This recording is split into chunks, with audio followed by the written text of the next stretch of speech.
श्रावण महिना म्हटलं की वातावरणात एक वेगळाच उत्साह, गारवा आणि भक्तीचा सुगंध दरवळू लागतो. संपूर्ण वर्षातील 12 महिन्यांमध्ये श्रावण महिन्याला मासोत्तम महिना म्हणजे सर्व महिन्यांमध्ये श्रेष्ठ महिना मानले गेले आहे. हा महिना साक्षात देवादिदेव महादेवांच्या आराधनेचा काळ असतो. परंतु श्रावण म्हणजे केवळ उपवास करणे किंवा देवळात जाऊन जल अर्पण करणे एवढंच नाही. श्रावण हा आपल्या शरीराचे शुद्धीकरण, मानसिक संयम आणि आध्यात्मिक प्रगती साधण्याचा एक काळ आहे. या काळात आपण कोणत्या चुका टाळल्या पाहिजेत, कोणते 30 नियम स्त्री-पुरुषांनी कठोरपणे पाळले पाहिजेत, महादेवाला प्रसन्न करण्यासाठी पिंडीवर काय अर्पण करावेत, महिलांनी कोणत्या रंगाचे वस्त्र टाळावे, कोणत्या भाज्या खाऊ नयेत, या सर्व गोष्टींमागील धार्मिक कथा आणि आधुनिक शास्त्र आज आपण अगदी सविस्तरपणे आणि सखोल समजून घेणार आहोत. हा व्हिडिओ शेवटपर्यंत नक्की पहा, कारण यामध्ये दिलेली माहिती तुमच्या कुटुंबाचे आरोग्य आणि समृद्धी टिकवून ठेवण्यासाठी अत्यंत महत्त्वाची ठरेल. व्हिडिओ जर आवडला तर व्हिडिओला लाईक करा. चॅनलवरती नवीन असाल तर चॅनलला सबस्क्राईब करून कमेंटमध्ये ओम नमः शिवाय लिहायला अजिबात विसरू नका. श्रावण महिन्यात रोजच्या दिनचर्येत शिस्त आणि सात्विकता राहावी, यासाठी ऋषीमुनींनी आणि आयुर्वेदाने काही नियमांची आखणी केली आहे. हे नियम स्त्री-पुरुषांनी दोघांसाठी तितकेच महत्त्वाचे आहे. आता कोणकोणते नियम पाळायचे आहेत ते अगोदर आपण सर्वात प्रथम जाणून घेऊया.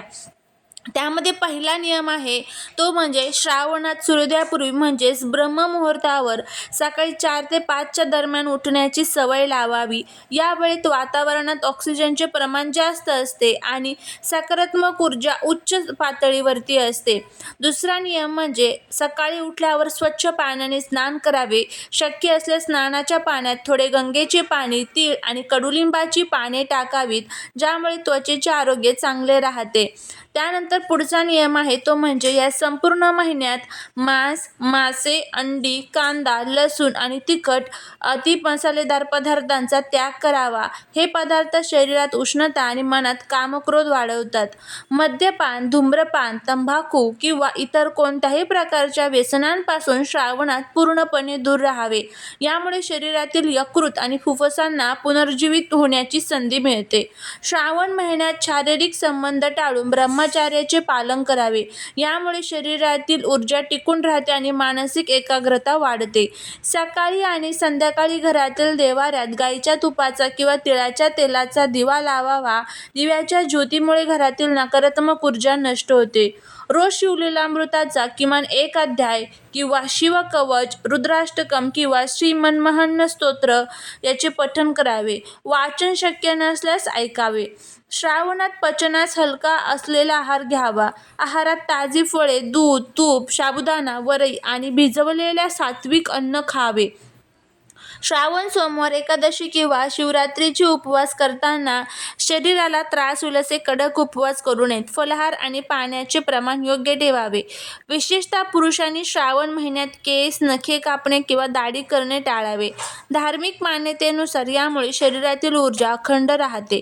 घरात किंवा बाहेर कोणाशीही भांडण करू नये. राग आल्यास ओम नमः शिवाय याचा जप करून मनातल्या मनात जप करावा. क्रोधाने पुण्याचा क्षय होतो. कोणालाही अपशब्द बोलू नयेत. कोणाचे निंदा, नालस्ती करू नये आणि असत्य बोलणे पूर्णपणे टाळावे. आपल्या क्षमतेनुसार गरजू व्यक्तीला धान्य, वस्त्र, छत्री किंवा पादत्राणाचे दान करावे. श्रावणात केलेले दान 1000 पटीने फळ देते.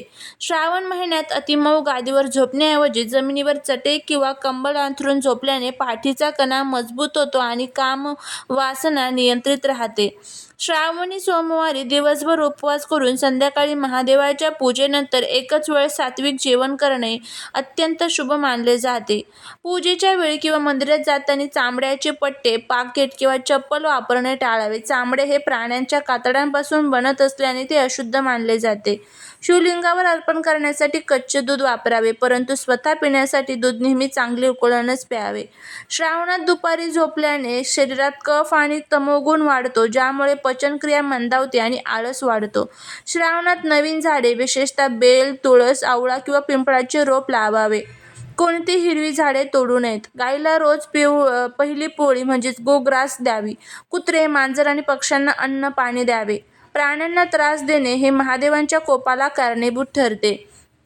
घरातील वृद्ध आई-वडील आणि गुरूंचा रोज सकाळी स्पर्श करून आशीर्वाद घ्यावेत. त्यांच्या आशीर्वादाशिवाय कोणतीही पूजा यशस्वी होत नाही. मनात कोणाबद्दलही वाईट भावना, मत्सर किंवा कामुक विचार देऊ नयेत. मन नेहमी देवाच्या चिंतेतच ठेवावे.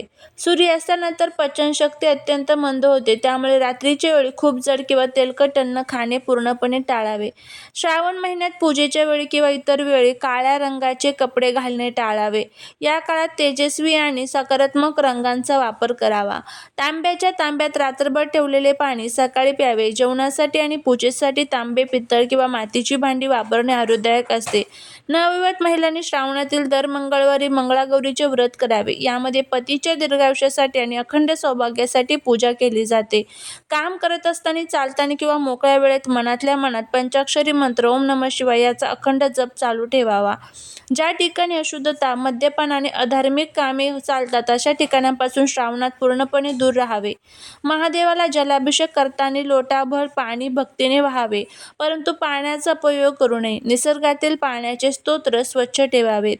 हे महादेवा, तुम्ही मला जे काही दिले आहे त्याबद्दल मी आभारी आहे असा भाव ठेवून रोजच्या दिवसाची सांगता करावी. अहंकार पूर्णपणे सोडून द्यावात. शिवलिंग हे केवळ पाषाण नसून ते एक अफाट ऊर्जेची निर्मिती आहे. पिंडीवर अर्पण केलेल्या प्रत्येक वस्तूमागे एक विशिष्ट शास्त्रीय आणि आध्यात्मिक कारण आहेत. महादेवाच्या मस्तकावर सतत पाण्याच्या धारा अभिषेक केल्याने मानसिक ताण, चिडचिड आणि राग शांत होतो. शिवलिंगावर कच्चे दूध अर्पण केल्याने शरीरातील आरोग्य लाभते आणि सर्व प्रकारच्या व्याधींपासून मुक्ती मिळते. बेलपत्र अर्पण केल्यामुळे त्रिदलम त्रिगुणाकारम त्रिनेत्रम च त्रियुधाकम म्हणजेच बेलाचे पान महादेवाला अत्यंत प्रिय आहे. अखंड 3 पाने असलेले बेलपत्र अर्पण केल्याने 3 जन्माचे पाप नष्ट होतात. धतूर आणि भांग हे विषारी पदार्थ मानले जातात. याचा अर्थ असा की आपल्या मनातील सर्व वाईट विचार, काम आणि क्रोध आणि व्यसने आपण महादेवाला अर्पण करून स्वतः निष्पाप व्हावे. तांदूळ हे समृद्धीचे प्रतीक आहे. शिवलिंगावर न तुटलेले तांदूळ अर्पण केल्याने घरात धनधान्याची कधीही कमतरता भासत नाही. मधाचा अभिषेक केल्याने वाणीत गोडवा येतो आणि समाजात मानसन्मान वाढतो. उदाहरणार्थ मोगरा, धतुरा आणि कण्हेर अशी महादेवाला वाहिली जाणारी पांढरी फुले मनात शांतता निर्माण होते आणि मोक्षाचा मार्ग मोकळा होतो. महादेवाला केवड्याची फुले, तुळस चुकूनही अर्पण करू नये. श्रावण महिन्यात महिलांनी काळ्या रंगाची साडी आणि वस्त्रे घालणे पूर्णपणे टाळावे. हिंदू धर्मात काळा रंग हा राहू आणि शनीशी संबंधित मानला जातो. काळा रंग हा नकारात्मक, दोष आणि शोक आणि निरसतेचे प्रतीक आहे. श्रावण हा सण उत्सव, भक्ती आणि सौभाग्याचा महिना आहे. पूजा अर्चा करताना काळा रंग परिधान केल्याने पूजेचे पूर्ण फळ मिळत नाही, अशी धार्मिक मान्यता आहे. श्रावणात ढगाळ वातावरण असते आणि सूर्यप्रकाश कमी असतो. काळा रंग उष्णता आणि नकारात्मक लहरी शोषून घेतो, ज्यामुळे आळस आणि नैराश्य वाढू शकते. श्रावणात हिरव्या रंग परिधान करणे सर्वात श्रेष्ठ मानले जाते, कारण हिरवा रंग हा निसर्गाचे, समृद्धीचे आणि सौभाग्याचे प्रतीक आहे. याशिवाय पिवळा, लाल, केशरी आणि पांढरे रंग अत्यंत शुभ असतात. अनेकदा लोकांना वाटते की श्रावणात भाज्या न खाणे ही केवळ अंधश्रद्धा आहे, पण त्यामागे आयुर्वेदिक आणि आधुनिक विज्ञान आहे, ज्यामध्ये सर्व प्रकारच्या पालेभाज्या, पालक, मेथी, शेपू, तांदूळ, जा, कोथिंबीर. पावसाळ्यात जमिनीत कीटक, बारीक अंडी आणि जीवाणूंचे प्रमाण 100 पटीने वाढते. पालेभाज्या जमिनीच्या जवळ उगवतात असल्याने त्यांच्या पानावर सूक्ष्म कीटक आणि अंडी चिकटलेली असतात, जी साध्या पाण्यात धुतली तरी जात नाहीत. तसेच पावसाळ्यात पालेभाज्यांमध्ये वात वाढवणारे गुणधर्म असतात, ज्यामुळे पोटाचे विकार, गॅसेस आणि विषबाधा होण्याची शक्यता असते. त्याचबरोबर या महिन्यामध्ये वांगी सुद्धा खाल्ली जात नाही. मशरूम सुद्धा आपल्याला खायचे नाही. कोबी आणि फ्लावर सुद्धा आपल्याला या महिन्यामध्ये पूर्णपणे वर्ज्य करायचे आहे. हे सर्व नियम का पाळावेत तर बघा, आपल्या पूर्वजांनी श्रावणात जे नियम सांगितले आहेत त्यामागे केवळ अंधश्रद्धा नसून वैज्ञानिक कारणे देखील आहेत. त्याचबरोबर या महिन्यामध्ये महादेवाच्या पिंडीवर कोणते पदार्थ अर्पण करू नये तर तुटलेल्या जे पदार्थ असतात तर ते चुकून अर्पण करू नये. तुळस अर्पण करू नये आणि त्याचबरोबर केवडा म्हणजेच केतकीचं फूल, ज्याला आपण चाफ्याचं फूल म्हणतो, ते फूल देखील महादेवांना अर्पण केलं जात नाही. पाणी अर्पण करत असताना ते नेहमी तांब्याच्या तांब्यातून अर्पण करावे. दूध अर्पण करत असताना ते नेहमी स्टीलच्या भांड्यामधनंच अर्पण करावे. अशा पद्धतीने आपल्याला हे जे काही नियम आहेत तर ते पाळायचे आहेत. आणि जर आपण हे नियम पाळले तर आपल्याला याचा खूप चांगला फायदा जो आहे तर तो होत असतो. जीवनातील सर्व अडचणी, दुःख दूर होतात आणि महादेवांची आपल्यावर कृपा होत असते. झालेली सेवा ही महाराजांच्या चरणी रुजू करते. जर तुम्हाला हा व्हिडिओ आवडला तर लाईक करा. चॅनलवरती नवीन असाल तर चॅनलला सबस्क्राईब करा. भेटूया पुढच्या एका छानशा नवीन व्हिडिओत.